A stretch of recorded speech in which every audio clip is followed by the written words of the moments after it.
Morning friends, আশা কৰোঁ সকলোৱে ভালে আছে।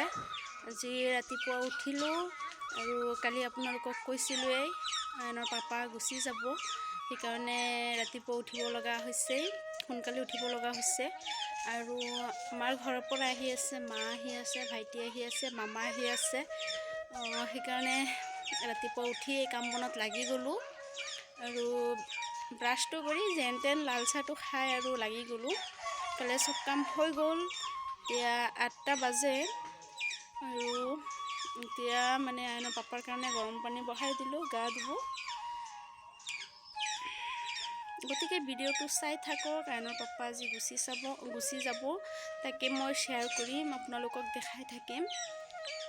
বলক তেতিয়াহ'লে ভিডিঅ'টো চাই থাকক। আশা কৰোঁ ভিডিঅ'টো চাই ভাল লাগিব আৰু শেষলৈকে চাব বুলি। ৰাতিপুৱা উঠিয়ে আইনৰ পাপা কাগজ ৰেডি কৰি আছে, তাত কি লৈ যাব। ইফালে আইন টোপনিৰ পৰা উঠাই নাই।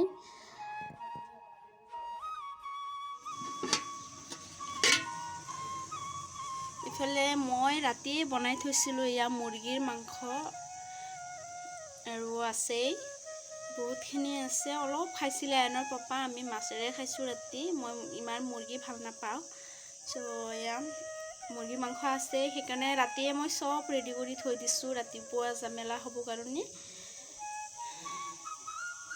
আৰু ইফালে আছে মাছৰ তৰকাৰী, ডাঙৰ মাছ আলু আৰু বিলাহীৰে বনাইছিলোঁ। আৰু ইফালে মই প্ৰেছাৰ কুকাৰত ভাত বহাই দিলোঁ আৰু আইনৰ পাপাৰ কাৰণে গৰম পানী। আইনৰ পাপাৰ কাপোৰকেইটা মই ৰেডি কৰি দি আছোঁ।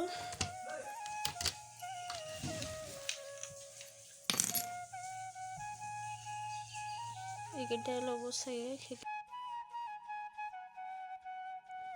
আৰু কাপোৰবিলাক মই ৰেডি কৰি আছোঁ। তাকে মই বেগত ভৰাম আৰু আইনৰ পাপা গা ধুই আছে, সেইকাৰণে অলপ আগুৱাই দিছোঁ।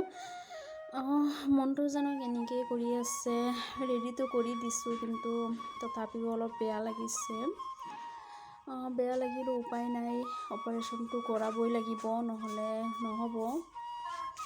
গতিকে আপোনালোকেও দোৱা কৰিব আৰু তেওঁৰ কাৰণে, আইনৰ পাপাৰ কাৰণে আৰু আইনৰ কাৰণে আপোনালোকে দোৱা কৰিব, যাতে আইনৰ কাৰণে আইনৰ পাপা সুস্থ হৈ উভতি আহে আমাৰ মাজলৈ।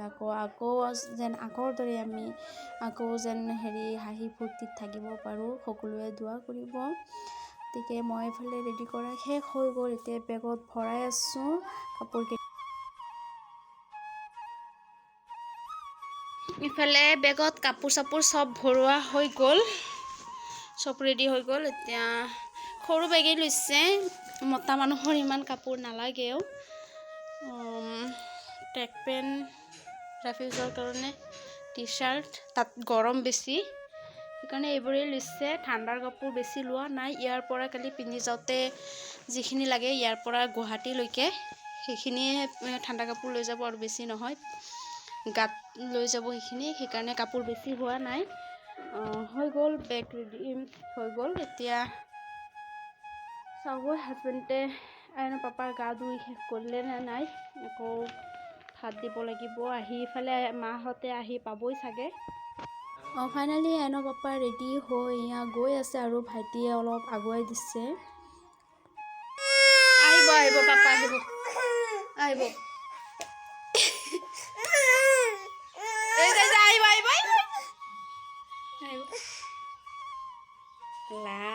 কিয় কান্দি আছে ল'ৰাটো?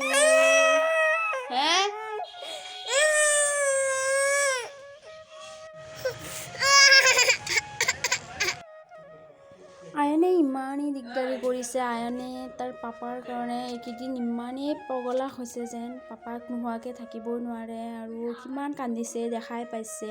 মোৰ বহুত বেয়া লাগিছে, কিন্তু ওপৰেদি প্ৰকাশ কৰিব পৰা নাই, কিন্তু ভিতৰত যে কেনেকুৱা লাগি আছে সেইটো বুজাজনেহে বুজিব, আৰু বহুতেই বেয়া লাগিছে। আহি পালোঁ, ঘৰ আহি পাই গ'লোঁ, কিন্তু টেনশ্যন এটা লাগিয়ে আছে। আইনৰ পাপা গুৱাহাটী পাইছেগৈ আৰু ফ্লাইট আছে 6 PM আপোনালোকক কালি কৈছিলোঁৱেই। আৰু মনটো তেনেকৈ ভাল লগা নাই, টেনশ্যন এটা লাগিয়ে থাকে ন। নিজে গ'লে ভাল লাগিলে হয়, মানে লগত থাকিলে আৰু মানে টেনশ্যনটো কম আহে, কিন্তু এইফালে দূৰত আছোঁ কাৰণে বহুত টেনশ্যন হয়। হ'লেও উপায় নাই এতিয়া, সকলোৱে আশীৰ্বাদ কৰিব। তেতিয়াহ'লে আজি এতিয়া আহিলোঁ, এতিয়া ফ্ৰেছ হৈ লওঁ আৰু ইয়াতে সামৰণি মাৰোঁ। আকৌ লগ পাম পুনৰ এটা ব্লগলৈ, আৰু আইনা পাপাৰ কি হয় জনাই থাকিম বাৰু। আপোনালোকে ভিডিঅ'টো চাই থাকিব আৰু মোক আগৰ ভিডিঅ'বোৰৰ দৰে মৰম ভালপোৱা দি যাব বুলি আশা ৰাখিলোঁ। আজিলৈ আহিছোঁ তেন্তে, বাই বাই।